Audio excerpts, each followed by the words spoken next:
Hello, hello, and welcome back to Cooking with Pure Love Bakery. Today I'm going to be making our gluten-free vegan pizza dough mix and show you guys how you can make pizza like we make here. So just to give you guys all a little idea of why we started making these mixes, we had a lot of customers come in and then they would move to Massachusetts or move across the country and say, oh my God, what am I gonna do without your pizza dough? And so we worked really hard on making a pizza dough mix that now we can ship nationwide. So what we're gonna do is there's gonna be a link in the show description of where you can purchase this pizza dough mix, or you can just come into the bakery. We're located in Avon, Connecticut, and come pick up a bag or pick up one that we already made for you. All right, so today we're gonna get started. So on the back of the mix, it will tell you the ingredients needed. So you need 1 cup plus 1/2 tablespoon of room temperature water, which we have here, 2 tablespoons of olive oil and more for the pan. So just have a little bit extra after the 2 tablespoons. And then 2 teaspoons of cider vinegar. If you don't have cider vinegar, you certainly can use a white vinegar or even maybe a red wine vinegar. I wouldn't do balsamic because it's going to change the color of your pizza dough. Okay, that's it. That's all you need to do from home. Water, oil, and vinegar. Okay, so we're gonna get started. We're gonna place the water and our yeast. So let's open our bag, and each bag comes with its own packet of yeast. So you just reach in there, 1 packet here. So you're gonna take the water and the yeast, and we're gonna mix those together. All right, let's work on this. So mix those up until it gets a little bit frothy. We're not putting the sugar in here. Normally you would activate the sugar and yeast together, but to make it easier for you at home, we already put the sugar in the pizza dough mix. So it will take a little longer to activate once you make it, but easier for you at home. So just mix that with the water. Don't have to go crazy. Give it some stirs. And we're gonna let that sit for just 5 minutes.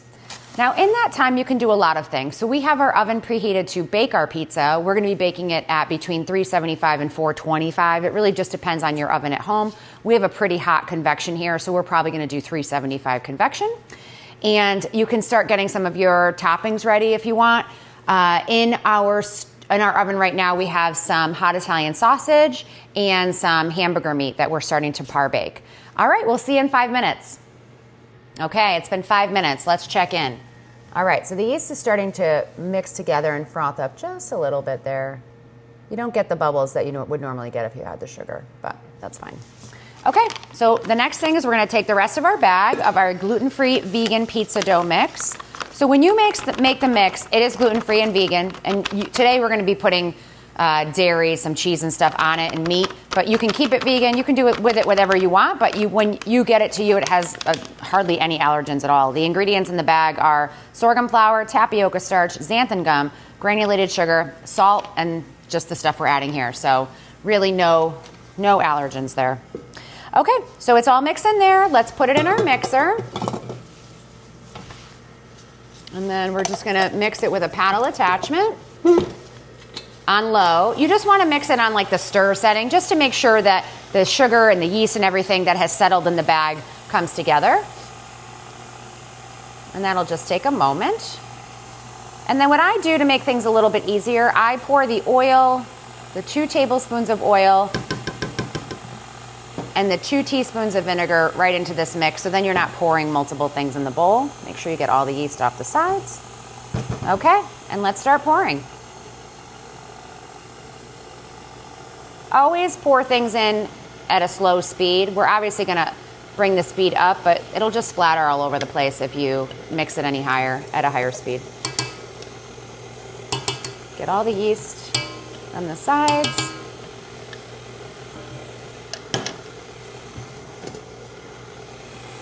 Okay. Just mix it probably, 20 seconds or so. And then what we're gonna do is we're gonna lift this up. You can leave that on there as long as it doesn't fall. You just wanna make sure that you get everything off the sides of the pan, out of the bowl. Okay, so if you can see there. And then we're gonna go back in here, or not. And then let's scrape that off. Just want to make sure you don't have any flour at the bottom of the bowl that wasn't mixed in. So as you can see, this has already come together really nicely. Okay, So if you read the back of the bag, the next instruction will be that you're going to scrape it down with a rubber spatula, and then you're gonna mix it on high for 30 seconds. So when we say high, we mean high. Probably 8 or 10 on your KitchenAid.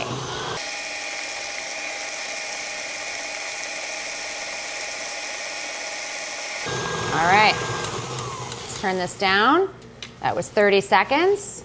Now, if you look in the bowl, it almost has like the change of color almost. It comes a little bit lighter and it's all come together. It's very soft and smooth. That is exactly what you want it to look like. All right, so let's take off our paddle, scrape that down. Now, you are gonna be very alarmed, most likely, and say, oh my God, this is so soft. I cannot believe this. That's not what pizza dough looks like. You don't need to be that alarmed. This is what our pizza dough looks like, and our pizza dough is not one, it doesn't have gluten in it, so it doesn't snap back, and you don't have to knead it with a rolling pin to really get it smoothed out and larger. What this is, it's very sticky, so you oil your hands, you oil the pan that you're using, and you just press it out. Never grab a rolling pin, you don't need to add flour to it. It is ready to go once it rises. So we're gonna scrape this down from all the sides here, and kind of just create a little bit of a ball in there. And then we're gonna put it in a bowl that we already put some olive oil in. You just wanna coat the bowl with olive oil. I don't know if you can see that very well, but we're gonna try to scoop it into a ball the best we can.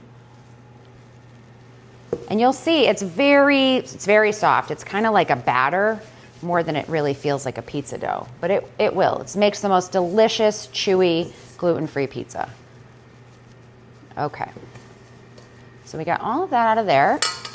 Swirl it around, just make sure that it's not sticking. I take a little of the oil and just make it into the ball the best that we can. Okay, and what you're gonna do is cover this with plastic wrap and put it in your fridge for 30 minutes. And then we're gonna take it out and we're gonna see that it has risen a little bit, and then we're gonna start making our pizza. Okay, while our pizza dough is resting and rising, we're gonna cut up some of the toppings that we're gonna put on our pizza. So we're gonna start first with one large pepper. We decided to go with yellow today. I cut peppers a very specific way. You just cut them the way that you like. I think it is easier to cut the top and the bottom. Obviously take the stem out there. And then I just cut around the sides. I think that is significantly easier than any other method and way less waste. So we're gonna put that over there. We're gonna slice these up for our pizza. You can cut them however you want or put whatever toppings you want. Time to cut.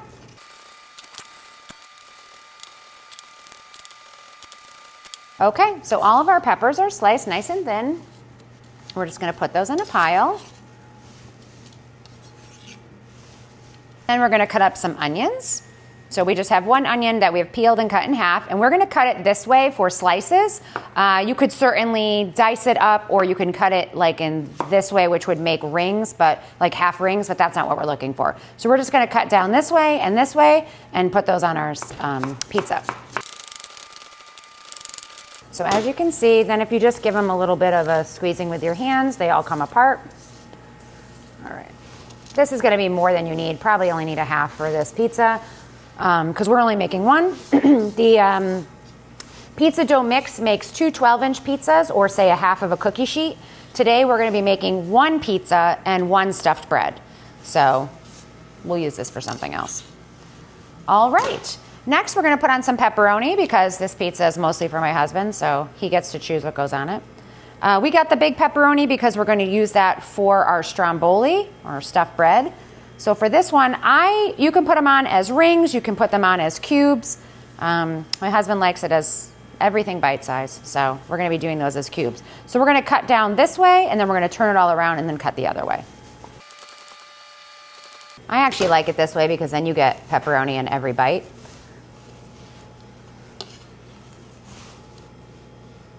Put that over here, pick up all these little pieces. And you can do all of this stuff while you're waiting for your pizza dough to rise, or you can do it once you're par cooking the pizza. Whatever you want to do. Just make your life a little easier. Okay, so next we had put in our hot Italian sausage and our burger meat in the oven to cook. So that is all ready to go. So I like to par cook this just a little bit, because then you can season it all up.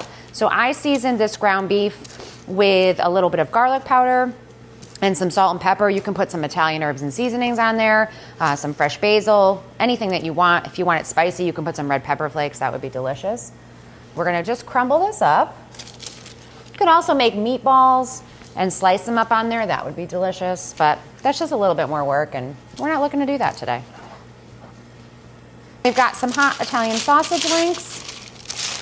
I put everything on parchment. You do not have to cook really anything on parchment. Just a little less cleanup here. But parchment at home is a little bit more expensive than it is at the bakery, so you don't have to do that. So next what we're going to do is, our cameraman today has decided that he would like his hot Italian sausage very thinly sliced. So what we're going to do is, I like to cut things a little bit on the bias. You can cut them sort of straight this way, but I just think you get a bigger piece of sausage this way. So we're just gonna cut down like this, nice and thin. We're probably gonna eat a piece of this because it's warm and it's delicious. You can put any toppings you want, veggies, feta cheese is super delicious on a pizza, or like pears and blue cheese is delicious. So that's nice and thin, and we're gonna put a pile of this.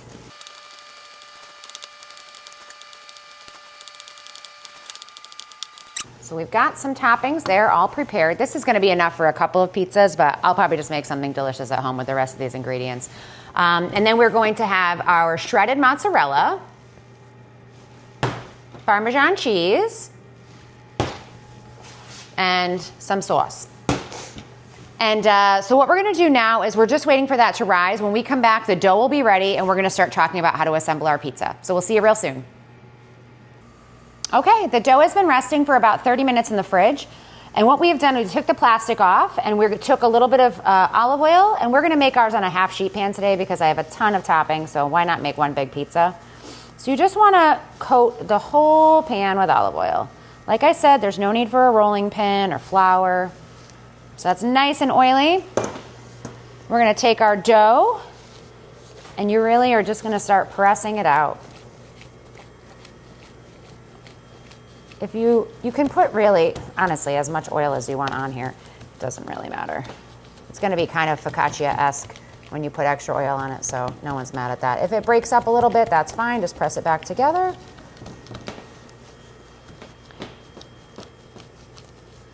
I know we've had some customers have really good luck doing this on a pizza stone.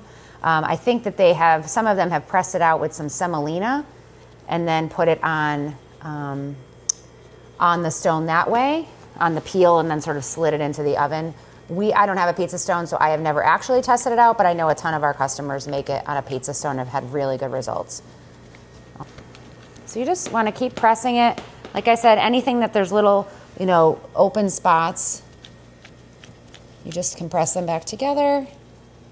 This dough is extremely forgiving. And you can make 2 smaller pizzas. You can make little individual pizzas with this. You can make lots of things. We had a customer make pretzels with this dough. He brought some in for us to eat. They were delicious, so we might try that someday too. So once you sort of cover any little jagged edges, you're gonna put it in the oven. Like I said, ours is at a 375-degree convection oven for 10 minutes. You just wanna set the crust before you put any of your toppings on. So we'll see you back in 10 minutes. Okay, so our pizza crust is done with our par bake. You can see it's nice and oily, which is yummy. And it's a little bit golden brown. So what we're gonna do is we're gonna start putting our toppings on. Let's start with some sauce. This dough is so delicious because it has that chew similar to a regular pizza crust, regular, not gluten-free, obviously. And we have a pizza shell that we sell already baked at the bakery as well. And that one gets a little bit crispier, where this one has a little bit more chew to it. So it's really just what you prefer in a pizza crust. But we do have 2 available every single day here at the bakery. All right, that feels pretty good for sauce. Let's put some cheese. We're gonna put cheese on the bottom and cheese on the top because you can never have enough. So we'll put a little sprinkling here. Some Parmesan. You can put any topping. So we're gonna put some peppers, onions. A lot of reasons why I also pre-cook the meat is because it's pretty fatty and greasy, and that's just gonna add a lot of extra grease to your pizza that I just think is a little bit unnecessary. And you also wanna make sure that the meat is fully cooked.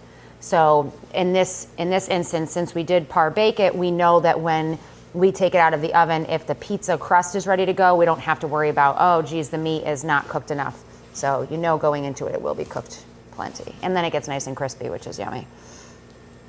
Okay, we're gonna put some of our seasoned burger meat, which has some garlic and salt and pepper. All right, let's lay out some sausage. You're gonna have to eat this with a fork and a knife. There's a lot going on here. Okay, and then pepperoni. With it being small dice, you do get a little piece almost in every bite, which I think is so delicious. Okay, now let's use up the rest of this cheese.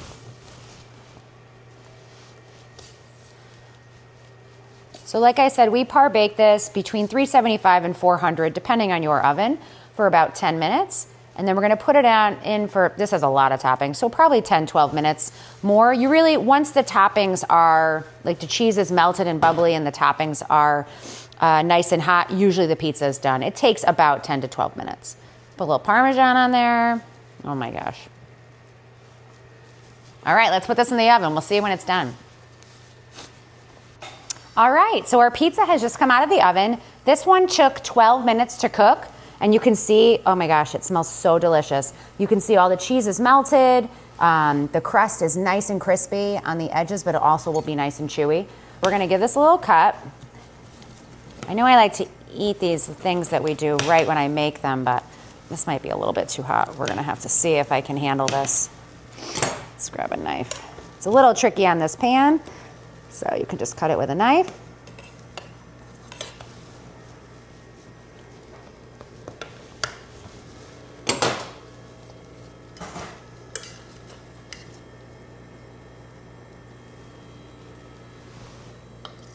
Still a little hot, so it will be easier to pick up once it cools a little bit.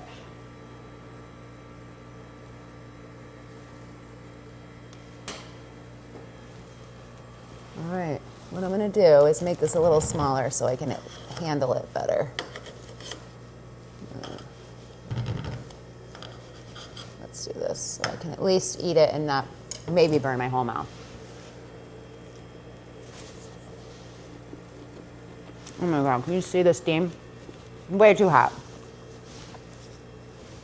Oh my goodness, it's so good. So what's nice is the peppers and the onions still have a little bit of texture to them, a little bit of crisp.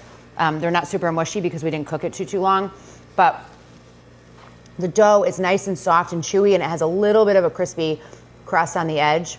And you can make this thicker. You can make one big thicker pizza if you want more crust. Oh my God, our pizza crust is so good. You've got to buy this. Make sure you go in the description and hit the link to buy our pizza dough, and you can just follow the video and make it at home. Or if you live close, come on in and you can just buy the pizza dough already made from us. Well, thanks for joining us today. Make sure that you like and subscribe to our page to see more recipes. Thank you so much.